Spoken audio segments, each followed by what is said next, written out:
आया और टैक्सी करके पास के एक होटल पहुंचा।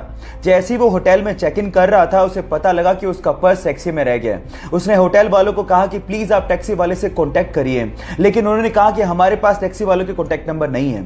उसने भी बहुत कोशिश करी लेकिन टैक्सी वाले का कहीं पता ही नहीं लगा। वो पूरी तरह से घबरा गया था क्योंकि उसका क्रेडिट कार्ड, उसका आइडेंटिटी कार्ड सब पर्स के अंदर थे। लेकिन 2 घंटे बाद वो टैक्सी वाला आया और उसने उस विदेशी यात्री को उसका पर्स थमा दिया। विदेशी यात्री ने खुश होकर उसे $70 देने की कोशिश करी, लेकिन उसके बाद जो टैक्सी वाले ने जवाब दिया वो आप लोगों को सुनना चाहिए। टैक्सी वाले ने कहा कि इस रिवॉर्ड के लिए मैंने आपको आपका पर्स वापस नहीं किया है, मैंने आपको आपका पर्स इसलिए वापस किया है क्योंकि ये आपका है। अतिथि देवो भव की भावना को साकार करने वाले उस टैक्सी वाले को मेरा सलाम। ये बात आज से 20 साल पहले की, जब एक देश पर बहुत ज्यादा अंतरराष्ट्रीय कर्ज था। ये कर्ज इतना ज्यादा था कि वहां की गवर्नमेंट को समझ में नहीं आ रहा था कि चुकाएं कैसे।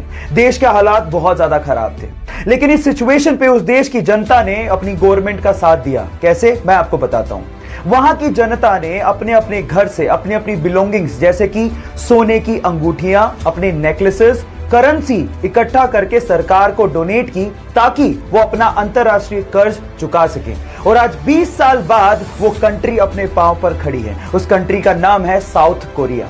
गाइस, जहां हम अपने देश से बहुत ज्यादा एक्सपेक्टेशंस रखते हैं और सिर्फ मांगते रहते हैं, पर हम ये नहीं सोचते कि हमारा भी अपने देश के लिए एक फर्ज बनता है।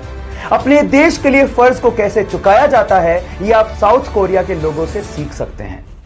मोहम्मद अली सदी का महानतम बॉक्सर, उसने अपनी जिंदगी में टोटल 61 फाइटें लड़ी, जिसमें से 56 फाइटों में वो जीता और सिर्फ 5 ही फाइटों में वो हारा था। जब वो जीतता था तो अपनी बड़ाई में कोई कसर ही नहीं छोड़ता था। वो उसकी ब्रांडिंग के लिए अच्छा भी था, क्योंकि अगर आप बोरिंग हो तो आपकी फाइट कौन देखने आएगा।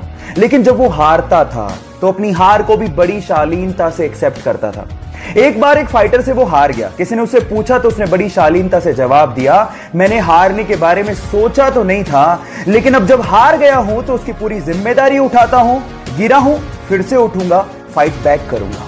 गाइस, याद रखो, चैंपियंस हार के बारे में कभी सोचते नहीं, लेकिन हार का जब सामना हो जाए तो मुंह चुराते नहीं। इसलिए हार से डरो मत, उठो और आगे बढ़ के दिखाओ।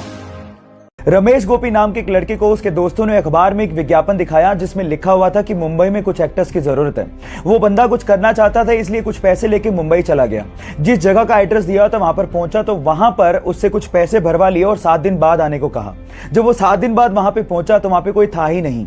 उसे मालूम पड़ गया था कि उसके साथ फ्रॉड हो गया है, पर उसने सोचा कि मैं मुंबई से तब तक नहीं जाऊंगा जब तक मैं सक्सेसफुल ना हो जाऊं। उसने वहीं पर ही डांस क्लास खोल के डांस सिखाना शुरू कर दिया और धीरे धीरे करके 3 डांस क्लासेस खोल ली।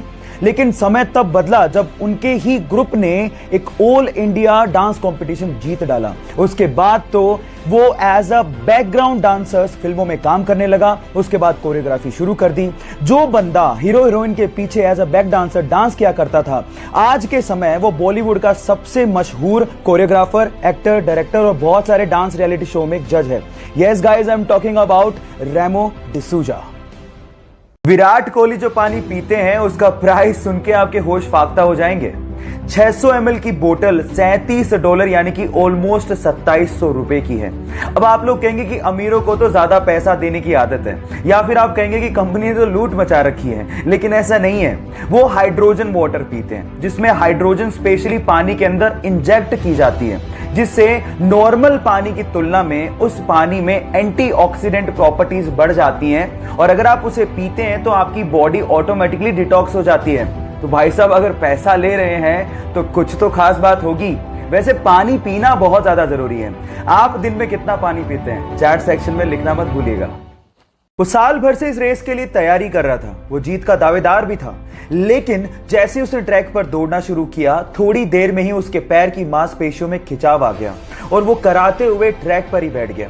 वो रेस हार चुका था, लेकिन उसके बाद भी थोड़ी देर में वो खड़ा हुआ और लंगड़ाते हुए अपनी रेस को पूरा करने की कोशिश करने लगा। ये देखकर उसके पापा दौड़ते हुए आए, उसी रेस को पूरा करने के लिए उसकी मदद करने लगे।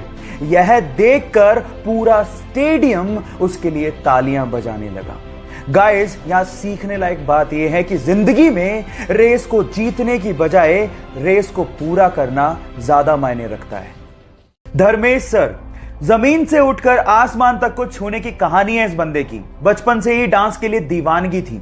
पापा की चाय की स्टॉल थी, इतना पैसा अफोर्ड नहीं कर सकते थे, फिर भी उसकी दीवानगी को देखते हुए उसे डांस एकेडमी ज्वाइन करवाई। 10 किलोमीटर उसे साइकिल पर छोड़ने जाते और उसे लेने भी जाते। इस बंदे ने भी पापा की पूरी हेल्प की, चाय के स्टॉल पे काम किया, चपरासी की तरह भी एक जगह काम किया, लेकिन डांस के अपने पैशन को कंप्लीटली फॉलो करते रहा। एक दिन किस्मत बदली और डांस इंडिया डांस के ऑडिशन में छा गया। उस ऑडिशन को आज भी 30 मिलियन से ज्यादा व्यूज यूट्यूब पर आ चुके हैं। उसके बाद उसने पीछे मुड़ के कभी नहीं देखा।